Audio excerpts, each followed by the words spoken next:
চাটা খুবই মজার ছিল, যার ধারণার বাইরে। আসসালামু আলাইকুম, আশা করি খুব ভালো আছেন। আর এই লোক আমার ভিডিও দেখে, অথচ আমি নিজেই জানি না। আমি এই দোকানে কাজ করতে গেছি, উনি আমার বলতেছে ভাই ভিডিওগুলো বানানো ছেড়ে দিলেন নাকি।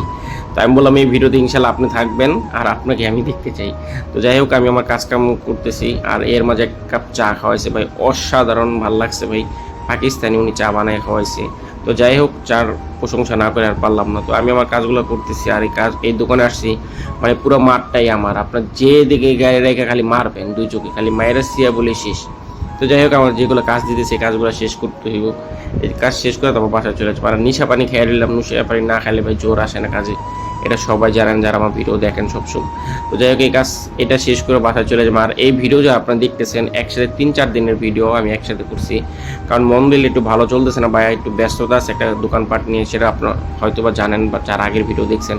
এই জন্য হয়তো আমি একটু কম ভিডিও বানাইতেছি। যাই হোক, শনিবার দিন কাজে গেছি, এই বাম্পারটা মারতেছি ভাই, বাম্পার কালার হয়েছে 2টা। তো নিশা পানিটা খাইছি আর বাম্পার আইসা দেখি কালার 2 রকম, তো আর মারি নাই। পরে এই গাড়িটা আবার দিছি, তো এই গাড়িটা আর ওই গাড়িটা একসাথে মারো। আর এইদিকে মুরব্বি মারছি, মুরব্বিরও সেম কালার লাড়ি। তো যাই হোক, আমার ওই গাড়ি রং করা শেষ আর এই গাড়িটা রং মারতেছি। এই গাড়িটা রং মারে সোজা বাসায় চলে যাবো। আর আজকে তার থেকে বড় মুহূর্ত হচ্ছে ভাই, আজকে আমার খিচুড়ি দিবস। তো বাসায় চলে আসছি আর খিচুড়ি দিবসে খিচুড়ি খাওয়া শেষ। সবাই ভালো থাকবেন, আল্লাহ হাফিজ।